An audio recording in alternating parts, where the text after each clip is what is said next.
Degree 22 degree select করে দিচ্ছি, এই 22 ডিগ্রি অথবা 24 ডিগ্রি যখন হয়ে যায় তখন কিন্তু কম্প্রেসরটা বন্ধ করে দেয়, তাই না?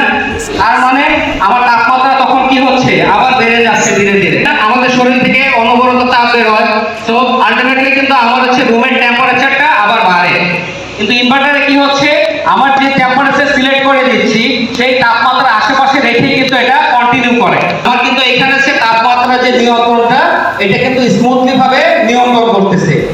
এরপরে কম্প্রেসরের গতি, কম্প্রেসরের গতিটাও কিন্তু আমার হচ্ছে এখানে নিয়ন্ত্রিত হচ্ছে। আমার টেম্পারেচার কতটুকু লাগবে সেই অনুযায়ী কিন্তু এই যে কম্প্রেসরের গতিটা বা আরপিএমটা সেটা কিন্তু এটা নির্ধারিত হচ্ছে। তো আমাদের হচ্ছে কম্প্রেসরের গতি নিয়ন্ত্রণের কথা বললাম। তো এটা আসলে কিভাবে করে, একটা সূত্র আছে দেখেন, মোটরের স্পিড হচ্ছে এল, এল ইকুয়াল হচ্ছে 120 ইনটু মোটরের frequency divided by P, P হচ্ছে মোটরের পোল সংখ্যা। এখানে 120 টা হচ্ছে, থ্রি ফেজে যদি 360 দেখতে হয় প্রতি ফেজে হচ্ছে 120 করে আসছে। কিন্তু এইখানে কিন্তু সবগুলো প্যারামিটারই দেওয়া আছে, শুধু মিসিং আছে কি ফ্রিকোয়েন্সি, তাই না? ফ্রিকোয়েন্সি না, তো এইখানে হচ্ছে আমাদের এই ফ্রিকোয়েন্সি, ইনভার্টারে কি হচ্ছে ফ্রিকোয়েন্সিটাকে কন্ট্রোল করে কিন্তু আমার মোটরের আরপিএমটা কম বেশি হচ্ছে।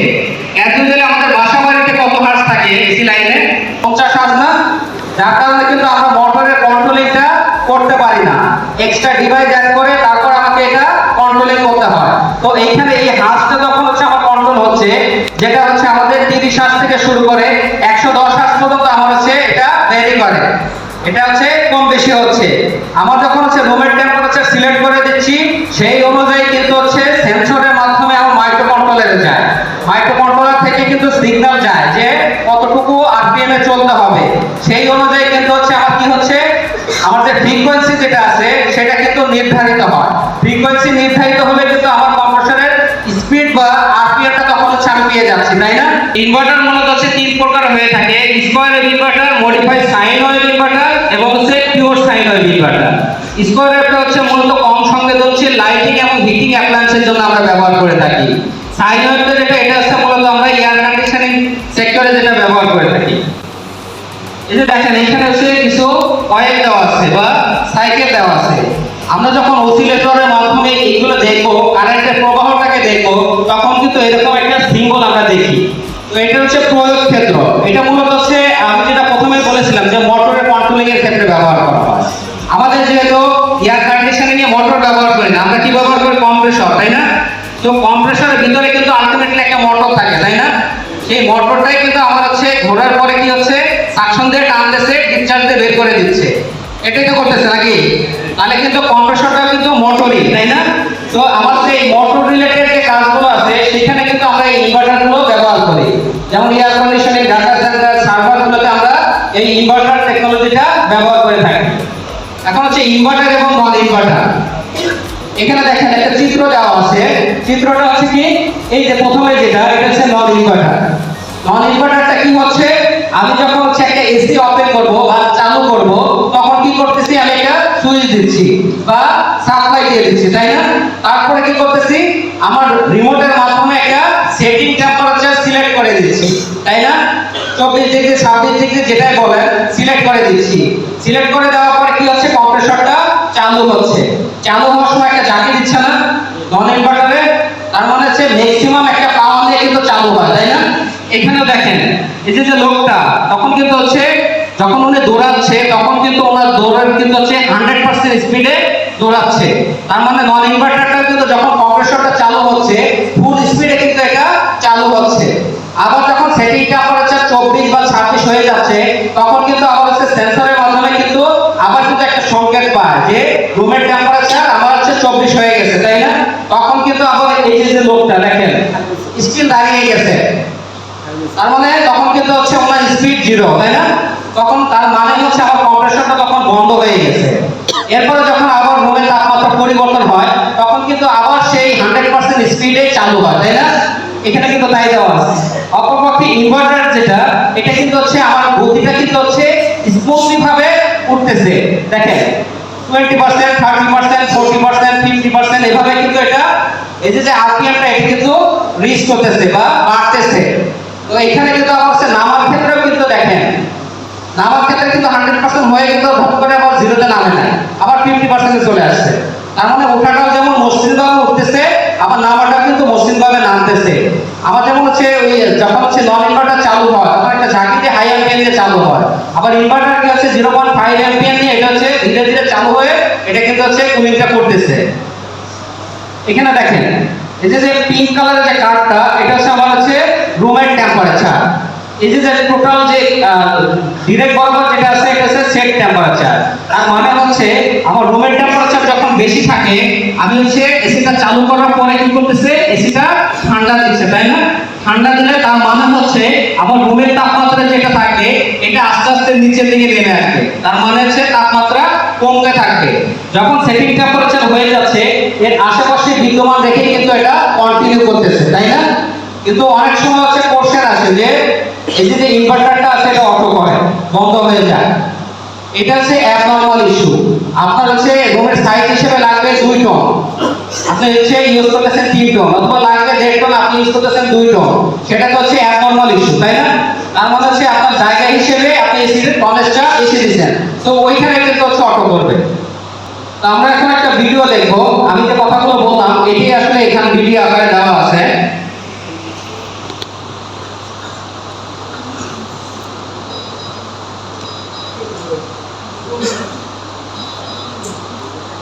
ভিডিওটা আমি যে কথাগুলো বলছি এখানে যেটা দেওয়া ছিল যে আপনার হচ্ছে একটা টেম্পারেচার সিলেক্ট করে দিচ্ছে, এই জিনিসটা সিলেক্ট করে দেওয়ার পরে কি হচ্ছে যখন আমার এসিটা চালু হলো, চালু হওয়ার সময় কি হচ্ছে কম্প্রেসরটা হাই স্পিডে চলতেছে, চলার পরে যখন টেম্পারেচারটা 23 হয়ে যায় তখন কি করতেছে কম্প্রেসরটা এই যে পিস্টন থাকে, কম্প্রেসরের ভিতরে পিস্টন থাকে না, পিস্টনটা এই সিলিন্ডারের ভিতরে ওঠানামা করলে কিন্তু আমার এই যে শক্তিটা এটা কিন্তু হচ্ছে তখন হচ্ছে কম্প্রেসরটা ওয়ার্কিং হয়, তাই না? তো তখন কি করে যখন টেম্পারেচার 23 হয়ে গেছে তখন কিন্তু ওই পিস্টনটা ওঠানামাটা নাই হয়ে যায়, মানে ওঠানামাটা স্থির হয়ে যায়। আবার যখন হচ্ছে অপরপক্ষে ইনভার্টার যখন চলে যখন 23 ডিগ্রিতে চলে আসে এই পিস্টনের যে ওঠানামাটা সেটা কিন্তু হচ্ছে খুব কম হয়ে যায়, খুব স্মুথলি বা হচ্ছে খুব আস্তে আস্তে তখন ওঠে।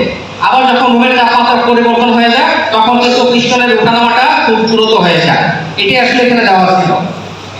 তো এরপরে যদি ইনভার্টার সার্কিট, আমরা হচ্ছে এসির ভিতরে যে সার্কিটটা দেখি এটা কিন্তু আসলে জটিল একটা সার্কিট। তো এখানে কি দেওয়া থাকে, রিঅ্যাক্টর দেওয়া থাকে, ক্যাপাসিটর দেওয়া থাকে, ফিউজ দেওয়া থাকে, রেজিস্টর দেওয়া থাকে, ডায়োড দেওয়া থাকে, তাই না? তো ওইটা কিন্তু আসলে বুঝাইতে গেলে যেমন হচ্ছে বোঝানোটা অত বেশি সহজ না এবং কি আপনারা নিতেও পারবেন না বা বুঝতে অসুবিধা। তো এটাকে একটা আমরা কি করেছি ব্লক ডায়াগ্রাম করেছি, যারা খাতা কলমের সাথে একটু সম্পর্কিত তারা জানবেন যে এই ড্রয়িং গুলো হচ্ছে কয়েকটা ধাপে হয়, তার ভিতরে একটা ধাপ হচ্ছে ব্লক ডায়াগ্রাম। ব্লক ডায়াগ্রামটা হচ্ছে ব্লক আকারে কয়েকটা ভাগে এটাকে দেখানো হয়। এখানে দেখেন আমাদের 4টা ভাগে আসলে দেখানো আছে। প্রথমটা যেটা যে পাওয়ার ফ্যাক্টর সেকশন, 2 নম্বরটা যেটা এটা হচ্ছে আমাদের ইনভার্টার সার্কিট সেকশন, 3 নম্বরটা যেটা এটা হচ্ছে আমাদের কন্ট্রোল পিসিবি এবং সর্বশেষ যেটা আমাদের হচ্ছে কম্প্রেসর মোটর। তো আমাদের পাওয়ার ফ্যাক্টর সেকশনে কি হচ্ছে আমি প্রথমে বলেছিলাম আমাদের বাসা বাড়িতে কি এসি সাপ্লাই না, তো আমাদের যে ফেজ আর নিউট্রাল, তাই না? এটা দুটো লাইন আছে, তো আমরা এখানে দিয়ে দিলাম যে ফেজ আর এখানে হচ্ছে নিউট্রাল। দেওয়ার পরে কি হচ্ছে এই জায়গাটা কিন্তু আমার হচ্ছে রেগুলেট হচ্ছে বা নিয়ন্ত্রিত হচ্ছে, পাওয়ার ফ্যাক্টরটা রেগুলেট হচ্ছে। এই এসি কারেন্ট যেহেতু আছে আমার, তো এইখানে কিন্তু আমার এটা কি করতে হচ্ছে সাপ্লাইয়ের জন্য আমার ডিসি দরকার না, তো আমার কিন্তু হচ্ছে এই জায়গাটা থেকে এসি থেকে রেকটিফায়ারের মাধ্যমে আমার ডিসি হয়ে যাচ্ছে। আমরা হচ্ছে একটা হচ্ছে ট্রান্সফরমার আর 4টা ডায়োড দিয়ে ফুল হয় ব্রিজ রেকটিফায়ার করি না, তার মানে কি করে এটা ইনপুট হিসেবে যদি আমি এসি বা অল্টারনেটিং কারেন্ট দেই তাহলে কিন্তু আউটপুট হিসেবে আমার কি করে ডিরেক্ট কারেন্ট বা ডিসি কারেন্ট আসে, পজিটিভ এবং নেগেটিভ আসে, তাই না? তো এখানে কিন্তু তাই আছে, দেখেন পজিটিভ এবং নেগেটিভ, এটা হচ্ছে 4টা ডায়োড দিয়ে। এরপর এই পজিটিভ এবং নেগেটিভ এই যে সিগন্যালটা ছোট একটা সিগন্যাল কিন্তু আমার কোথায় গেছে ইনভার্টার সার্কিটে না, এই দেখেন 6টা হচ্ছে ট্রানজিস্টর ইউজ করা আছে বা মসফেট ইউজ করা আছে। তো এটার কাজ হচ্ছে ছোট একটা সিগন্যালকে ইনপুট হিসেবে নিয়ে সুইচিং আকারে কিন্তু বড় একটা সিগন্যাল আকারে এটা আউটপুট করে দেবে। এখানে কিন্তু তাই করছে, দেখেন পজিটিভ এবং নেগেটিভ ছোট একটা সিগন্যাল না, তো এই সিগন্যালটাকে কি করছে ইউভি ডাব্লিউ আকারে আমার কি করছে কম্প্রেসরে পাঠিয়ে দিচ্ছে। শরীরটা কিন্তু হচ্ছে আমরা যে নিয়ন্ত্রণ করি বা আমাদের যে দৈনন্দিন যে অ্যাক্টিভিটি গুলো সেখানে এই যে টোটাল কাজগুলো একটা জায়গা থেকে কিন্তু নিয়ন্ত্রণ হয়, তাই না?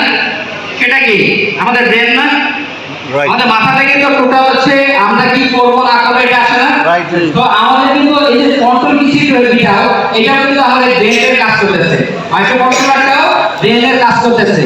তো আমার এখানে কিন্তু কতগুলো সেন্সর ইউজ করা থাকে, যেমন আমাদের ইনভার্টারে কিন্তু হচ্ছে আউটডোরে যেটা 3টা সেন্সর ইউজ করা থাকে, তাই না? 3টা সেন্সর ইউজ করে না, 50K 20K 15K। ইনডোরে কি করতেছি 15K আর 20K ইউজ করতেছি।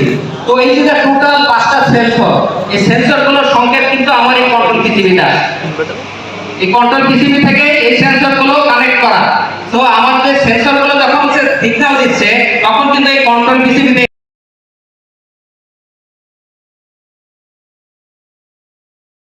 আসে। কন্ট্রোল পিসিবিতে আসার পরে কিন্তু ও কিন্তু একটা মডিফাইড সিগন্যাল তৈরি করে যে আমার যে ট্রানজিস্টরটা আছে বা আমার যে ইনভার্টার সার্কিটটা আছে সেটা কতটুকু হচ্ছে আরপিএম ক্রিয়েট করবে বা কতটুকু হার্টজে চলবে সেটা কিন্তু আমার এইখান থেকে সিলেক্ট হয়ে যাচ্ছে। এখান থেকে সিলেক্ট করে কিন্তু গেট বাল্বের মাধ্যমে আমার ইনভার্টার সার্কিটে কিন্তু একটা সিগন্যাল দেয় যে আপনার এখন হচ্ছে হার্টজটা এত দরকার, আমার হচ্ছে এত হার্টজ দিলে কম্প্রেসর এত আরপিএম এ চলবে। তার মানে আমার যদি হচ্ছে 24 ডিগ্রি থাকে আমার তখন কিন্তু হচ্ছে কাছাকাছি তাপমাত্রা রাখতে হবে, তখন ওই অনুযায়ী কিন্তু এটা নিয়ন্ত্রিত হয়। এরপরে যেটা পাওয়ার ফ্যাক্টর, এটা হচ্ছে ভোল্টেজ এবং কারেন্টের মধ্যে যে কোসাইনের পার্থক্য সেটাই আসলে হচ্ছে পাওয়ার ফ্যাক্টর। এই যে এখন দেখেন এটা আসলে মেইন যে আমাদের বাস্তব যে ইনভার্টার যে সার্কিটটা সেটা, এখান থেকে আমরা কি করছি ফেজ আর নিউট্রাল হচ্ছে কানেক্ট দিয়ে দিলাম। এরপরে কি হচ্ছে ইএমআই ফিল্টার হয়ে রিঅ্যাক্টর হয়ে ডিসি হচ্ছে, এটা 350 ভোল্ট হচ্ছে। এরপর হচ্ছে ক্যাপাসিটর হয়ে কিন্তু এখান থেকে এই যে আমরা কিন্তু ইউভি ডাব্লিউ আকারে এটা কম্প্রেসরে চলে যাচ্ছে। তো আমরা কিন্তু হচ্ছে যেহেতু হচ্ছে রিঅ্যাক্টর কি বলে রেকটিফায়ার ইউজ করছি, 4টা ডায়োড দিয়ে কি করছি ফুল ওয়েভ ব্রিজ রেকটিফায়ার ইউজ করছি। কিন্তু এইখানে যে আমরা হচ্ছে ডিসিটা পেলাম এটা কিন্তু পিওর ডিসি না, এটা হচ্ছে পালসেটিং ডিসি।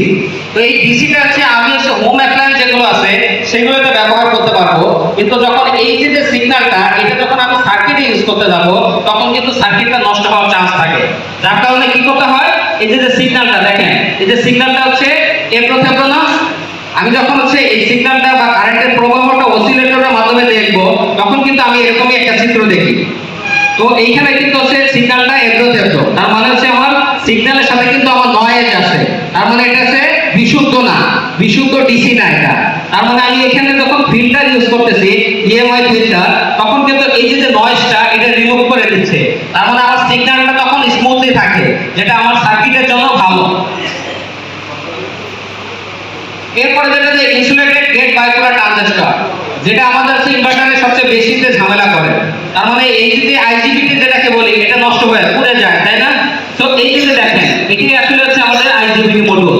তো আমাদের এই যে আইজিবিটিটা এটা কিন্তু সুইচিং এর কাজ করতেছে, তাই না? তো আমার কিন্তু হচ্ছে এই সুইচিং এর কাজ করতে গেলে এই যে ওকে কিন্তু একটা হচ্ছে আমার দিক নির্দেশনা দিতে হচ্ছে, তাই না, যে কতটুকু স্পিডে চলতে হবে। তো এইখান থেকে আমি যেটা বলছিলাম মাইক্রোকন্ট্রোলার বা কন্ট্রোল পিসিবি যেটা ছিল সেইখান থেকে কিন্তু হচ্ছে একটা সিগন্যাল কিন্তু এখানে পাঠায়, এটা হচ্ছে পিডব্লিউএম পালস ওয়াইড মডুলেশন। সেটা কি হচ্ছে 1 থেকে 6। আমাদের ফ্যানের যেমন স্পিড থাকে হাই লো মিডিয়াম, তাই না, এরকম থাকে না স্পিড, এখানে কিন্তু হচ্ছে আমার এখান থেকে মাইক্রোকন্ট্রোলার থেকে একটা গতি নির্ধারণ করে দিচ্ছে 1 থেকে 6।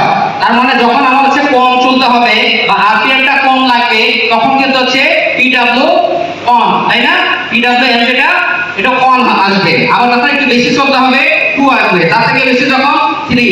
এটা কিন্তু হচ্ছে সরাসরি হচ্ছে মাইক্রোকন্ট্রোলার থেকে নির্ধারিত হয়।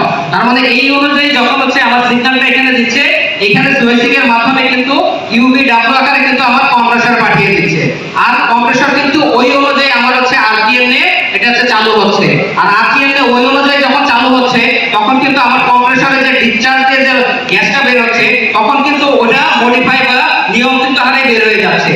আর ওটা যখন বের হচ্ছে তখন কিন্তু আমার ইভাপোরেটরে এসে যখন হচ্ছে আমার কুলিংটা হচ্ছে তখন কিন্তু আমার যতটুকু টেম্পারেচার দরকার বা সিলেক্ট করে দিচ্ছি সেই অনুযায়ী কিন্তু কুলিংটা হচ্ছে।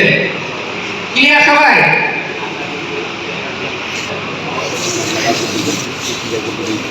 তো পিডব্লিউএম যেটা বলছিলাম পালস ওয়াইড মডুলেশন, তো এটা আসলে গতিটা দেখেন যখন আমার হচ্ছে কম্প্রেসরের গতি 25% লাগবে তখন কিন্তু দেখেন এই যে সিগন্যালটা সামান্য, যখন আবার হচ্ছে 50% আসছে তখন এই গ্যাপটা বেড়ে গেছে, উপরেরটা থেকে এটা বেড়ে গেছে না, তার মানে এটা বেড়ে গেছে।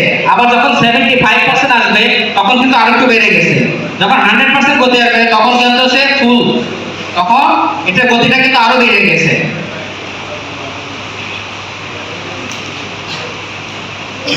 এটা হচ্ছে আমাদের কন্ট্রোল পিসিবি,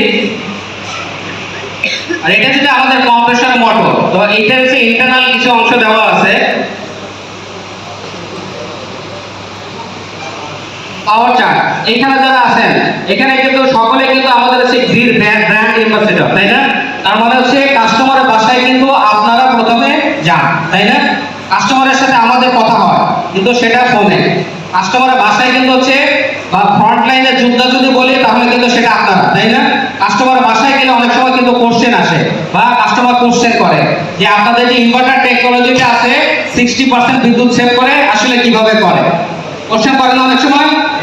তো এখন যদি আপনি হচ্ছে ওইটা যদি হচ্ছে সঠিকভাবে ব্যাখ্যা করে ওনাকে বলতে পারেন তাহলে কিন্তু আপনার প্রতি একটা পজিটিভ ধারণা তার জন্মাবে, তাই না? পরবর্তীতে দেখা যায় অনেক সময় আমাদের কাছে কমপ্লেন করে যে অমুক এসিতে সমস্যা হচ্ছে, আপনি অমুক লোককে পাঠান, তাই না? একটা স্পেসিফিক নাম বলে, তার মানে কি ওই নামটা হচ্ছে উনি কিন্তু হচ্ছে ভালো করে জানে, ওনাকে ভালো একটা সাপোর্ট উনি দিয়েছে, যার কারণে কিন্তু ওই নামটা উনি মনে রাখছে, তাই না? তো আমাদের এখানে যারা আছেন সকলে কিন্তু এরকম হতে হবে যে আপনাদের সবাই খুঁজবে, তাই না? তার মানে কিন্তু এটা হচ্ছে কাস্টমার স্যাটিসফ্যাকশন, যেটা এটা যদি হচ্ছে আপনার ভালো হয় তাহলে কিন্তু আপনাকে খুঁজবে। আপনি এই কোম্পানিতে থাকেন অথবা যে কোম্পানিতে যান, আপনার হচ্ছে কাস্টমার স্যাটিসফ্যাকশনটা দরকার।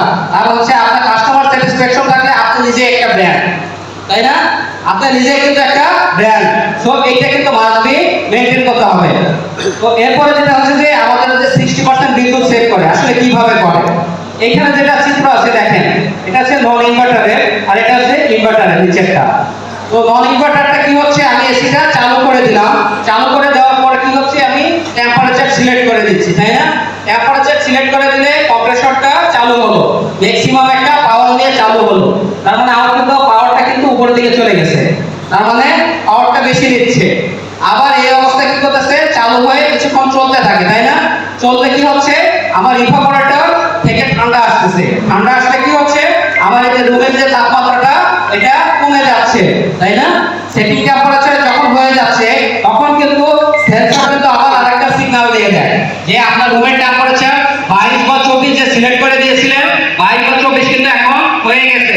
তখন কিন্তু কম্প্রেসর আবার হচ্ছে এটা বন্ধ হয়ে যায়, তাই না? বন্ধ হয়ে যায় না?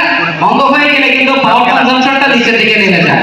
আবার বন্ধ অবস্থায় কিছুক্ষণ থাকে, আপনি যখন হচ্ছে এখানে রুমে স্টে করতেছেন বা থাকতেছেন আপনার শরীর থেকে কিন্তু অনবরত তাপ বের হচ্ছে, তাই না? আপনার বাইরে থেকে ভেন্টিলেটরের মাধ্যমে কিন্তু তাপ ভিতরে আসতেছে, বাইরে থেকে ভিতরে লোক আসতেছে, ভিতর থেকে বাহিরে লোক যাচ্ছে। আপনার ভেন্টিলেশনের কারণে এই যে রুমের যে তাপমাত্রা টোটাল তাপমাত্রাটা চেঞ্জ হয়ে যাচ্ছে। আবার যখন হচ্ছে তাপমাত্রা বেড়ে যাচ্ছে তখন কিন্তু সেন্সর আরেকটা সিগন্যাল দেয় যে আপনি যে টেম্পারেচার সিলেক্ট করে দিয়েছিলেন সেই টেম্পারেচার আর রুমের ভিতরে নাই। তখন কিন্তু সেই ঘাটতিটা মেটানোর জন্য আবার কম্প্রেসর ম্যাক্সিমাম একটা পাওয়ার নিয়ে চালু হয়, মানে একটা ঝাঁকি দিয়ে আবার চালু হয় না? চালু হওয়ার সময় কিন্তু সেই ম্যাক্সিমাম পাওয়ারটাই নেয়। অপরপক্ষে ইনভার্টারটা কি করতেছে 0.5 অ্যাম্পিয়ার নিয়ে এটা কি হচ্ছে চালু হচ্ছে, চালু হয়ে কিন্তু স্মুথলি এটা চালু হচ্ছে, চালু হয়ে টেম্পারেচার হয়ে গেলে ওটার আশেপাশে রেখেই কিন্তু এটা কন্টিনিউ করতেছে। যেটা বলছিলাম যে হার্জের কথা, ওই হার্জ অনুযায়ী কিন্তু যত হার্জ কমে যাচ্ছে এটার আরপিএমটা তত কমে যাচ্ছে, তাই না? তো আমাদের কিন্তু ওই আরপিএম অনুযায়ী এটা কমে যাচ্ছে। তো আমাদের কিন্তু হচ্ছে এই জায়গাটা কিন্তু একবার চালু হচ্ছে একবার বন্ধ হচ্ছে, এই জায়গাটা কিন্তু ওই জিনিসটা হচ্ছে না, যার কারণে একবার ম্যাক্সিমাম মিনিমাম পাওয়ার দিচ্ছে, এই জায়গাটাতে ওটা না নেওয়ার কারণে কিন্তু সেভিং হচ্ছে, তাই না? দুটা যদি আমি পার্থক্য চিন্তা করি তার মানে কিন্তু এই জায়গাটাতে আমার আসলে সেভিংটা হচ্ছে, এক্সট্রা কোনো ডিভাইস অ্যাড করা নাই যেখানে আমার হচ্ছে বিদ্যুৎ তৈরি হচ্ছে। মূলত হচ্ছে এই যে গ্যাপটা, এই গ্যাপের জায়গাটা থেকে কিন্তু বিদ্যুৎটা সেভিং হচ্ছে, যেটাকে বলি আমরা যে 60% বিদ্যুৎ সেভ হচ্ছে। তো আমরা সকলকে ক্লিয়ার করতে পারবো তো নাকি?